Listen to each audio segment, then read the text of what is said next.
صلی اللہ علی محمد صلی اللہ علیہ وسلم. اللهم صل على محمد النبي الأمي وعلى آله وسلم تسليما. اعوذ باللہ من الشیطان الرجیم. بسم اللہ الرحمن الرحیم. الصلاۃ والسلام علی رسولہ الکریم. بخاری شریف کا باب نمبر 33 اور حدیث نمبر 44 اور 45 دیکھیں گے انشاءاللہ تعالی. باب نمبر 33 جو ہے یہ ہے ایمان کی کمی اور زیادتی کے بارے میں. باب زیادت الایمان و نقصانہ. اور اس میں اللہ تعالیٰ کا قول نقل کرتے ہیں امام بخاری رحمۃ اللہ علیہ. 2-3 آیات یہاں پہ وہ نقل کرتے ہیں ایمان کی زیادت کے بارے میں. سورہ کہف کی ایک پہلی آیت ہے وَزِدْنَاهُمْ هُدًى. اصحاب کہف کے بارے میں ہے کہ جب انہوں نے استقامت اختیار کی تو اللہ تعالیٰ نے ان کی ہدایت کو اور بڑھا دیا. اس کے بعد سورہ مدثر کی آیت ہے وَيَزْدَادَ الَّذِينَ آمَنُوا ایمانا، کہ ایمان لانے والوں کا ایمان اس چیز نے اور بڑھا دیا. اور اس کے بعد سورہ مائدہ کی آیت ہے فرمایا الیوم اکملت لکم دینکم، جو اس آیت کی تفصیل آگے آئے گی کہ آج ہم نے تمہارا دین تمہارے لیے مکمل کر دیا. اور پھر اس کے بعد کہتے ہیں فَإِذَا تَرَكَ شَيْءٍ مِّنَ الْكَمَالِ فَهُوَ نَاقِصٌ، کہ جب کمال میں کچھ کمی باقی رہ جائے کسی چیز میں تو وہ ناقص ہو جاتی ہے، اس کو کمی کہتے ہیں. یعنی دین مکمل ہے اور اس میں کوئی کمی نہیں ہے. اور ان آیات کے بعد حدیث جو نقل کرتے ہیں اس کی ہم تھوڑی سی تفصیل آگے دیکھیں گے انشاءاللہ. حدیث جو نقل کرتے ہیں پہلی یہ حضرت انس رضی اللہ تعالیٰ عنہ سے روایت ہے. کہتے ہیں قال نبی کریم صلی اللہ علیہ وسلم یخرج من النار من قال لا الہ الا اللہ، کہ اس شخص کو آگ سے نکال لیا جائے گا جس نے کہا لا الہ الا اللہ وفی قلبہ وزن شعیرۃ من خیر، اور اس کے قلب میں اس کے دل میں جو کے دانے کے برابر ایمان ہوگا. یعنی اگر جو کے دانے کے برابر بھی ایمان ہے، خیر ہے، اور وہ کلمہ گو ہے تو اس کو دوزخ سے نکال لیا جائے گا. پھر فرمایا وَيَخْرُجُ مِنَ النَّارِ مَنْ قَالَ، اور وہ بھی آگ سے نکال لیا جائے گا جس نے کہا لا الہ الا اللہ وفی قلبہ وزن برۃ من الخیر، کہ جس نے لا الہ الا اللہ کہہ دیا اور اس کے قلب میں گیہوں کے دانے کے برابر یعنی گندم کے دانے کے برابر خیر ہوگا. اور پھر فرمایا وَيَخْرُجُ مِنَ النَّارِ مَنْ قَالَ لَا إِلَهَ إِلَّا اللَّهُ وَفِي قَلْبِهِ وَزْنُ ذَرَّةٍ مِّنَ الْخَيْرِ، کہ جس کے دل میں ذرہ برابر ایمان ہوگا اس کو بھی نکال لیا جائے گا. اور اسی حدیث کو ایک دوسرے طریقہ روایت سے جو بیان کیا گیا ہے اس میں خیر کی جگہ ایمان کا لفظ ہے. یہ بھی حضرت انس رضی اللہ تعالیٰ عنہ سے روایت ہے. یعنی 2 طریقوں سے یہ حدیث جو ہے یہ بیان کی گئی ہے، اور ایک میں لفظ خیر اور ایک میں لفظ ایمان استعمال کیا گیا ہے. تو اس حدیث میں جو بات ہمیں بتائی گئی کہ جس کے دل میں گندم کے دانے کے برابر ایمان ہے یا جو کے دانے کے برابر ہے یا ذرہ برابر ایمان ہے اس کو دوزخ سے نکال لیا جائے گا. اور اس سے پہلے جو باب ہے جس کو عنوان انہوں نے باندھا کہ ایمان میں زیادتی اور کمی کے بارے میں، اور 3 احادیث اس کے ضمن میں انہوں نے یہاں پہ پیش کی ہیں. تو ایمان کا بڑھنا اور گھٹنا ثابت کیا ہے آیات سے، اور اس کا تجربہ ہم سب کو بھی ہوتا ہے کہ ایمان یکساں نہیں رہتا. ایمان موقع کے لحاظ سے، سچویشن کے لحاظ سے بڑھتا اور گھٹتا رہتا ہے. اور قرآن پاک میں بھی بہت سی جگہوں پہ اللہ تعالیٰ نے مومنین کے ایمان بڑھنے کا ذکر کیا ہے، جس میں سورہ انفال کی ایک آیت ہے جس میں اللہ تعالیٰ فرماتے ہیں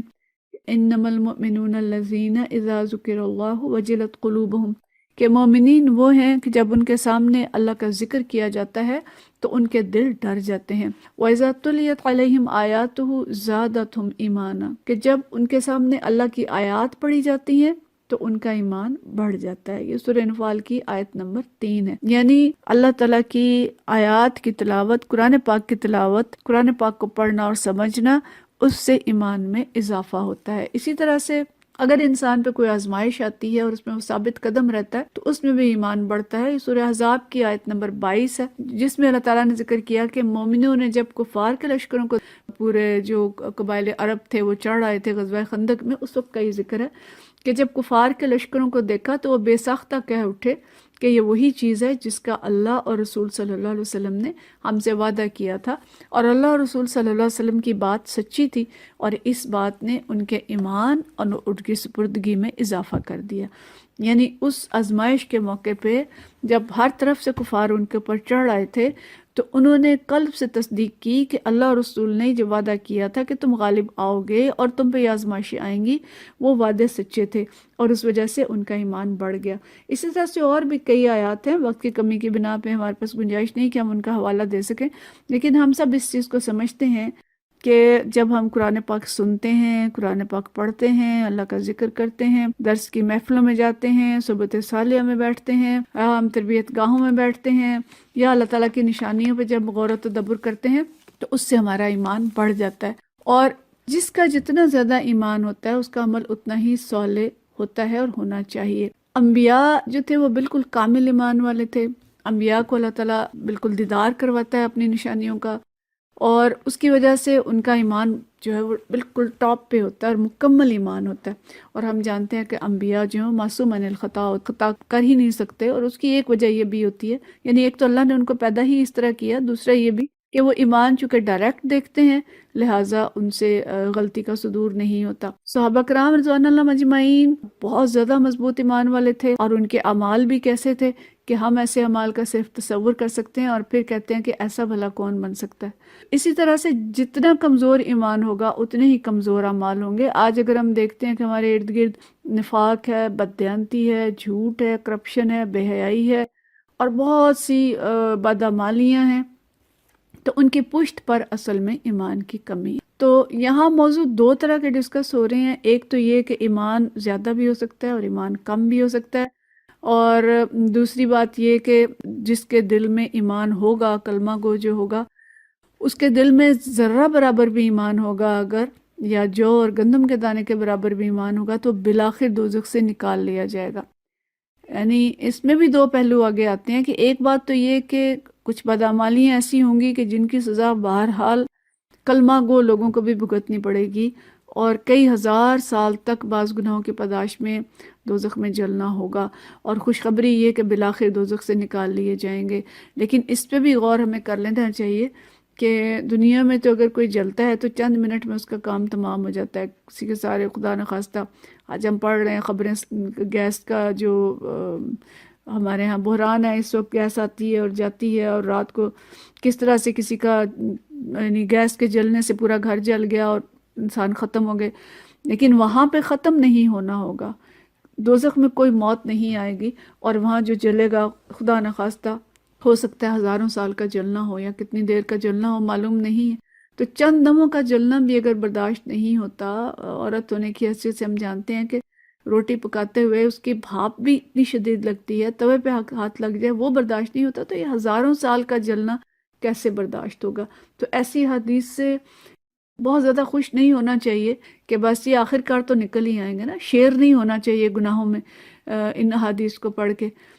جو ہزاروں سال کا جلنا برداشت نہیں ہوگا۔ آج اپنے ایمان کو بڑھانے اور اعمال کو صالح کرنے کی فکر کر لیں، اور اپنے ایمان کو بڑھانے کے لیے جتنے بھی ذرائع ہمیں بتائے گئے ہیں قرآن و حدیث میں ان کو ہم اختیار کریں، تلاوت کلام پاک کریں، اللہ کی نشانیوں پر غور و تدبر کریں، دروس کی محفلوں میں جائیں، دروس سنیں،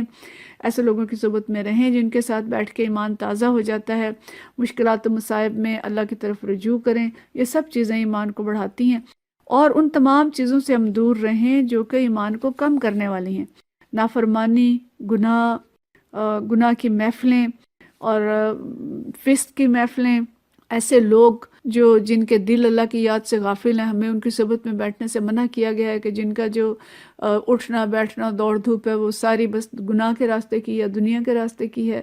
اور ان ساری چیزوں سے ہم بچیں تاکہ ہمارا ایمان کم نہ ہو، اور ہم اللہ نہ کرے کہ ایمان کی کمی کی وجہ سے بدعمالی کا شکار ہوں اور پھر آخرکار دوزخ میں جلنا پڑے۔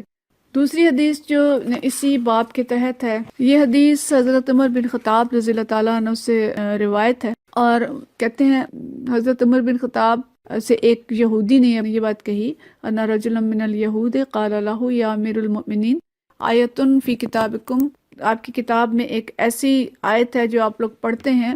لو علینا معاشر الیہود نزلت، اگر یہ یہود پر نازل ہوتی، لَتَّخَذْنَا ذَلِكَ الْيَوْمَ عِيدًا، ہم اس دن کو عید کا دن بنا لیتے۔ قال ایو آیہ، کون سی آیت؟ قال اليوم اکملت لکم دینکم واتممت علیکم نعمتی ورضیت لکم الاسلام دینا، کہ یہ آیت جو ہے کہ آج ہم نے تمہارے دین کو تمہارے لیے مکمل کر دیا اور اپنی نعمت تم پر تمام کر دی اور تمہارے لیے دین اسلام کو پسند کر لیا۔ اس آیت کے بارے میں انہوں نے کہا کہ اگر یہ ہم پہ نازل ہوتی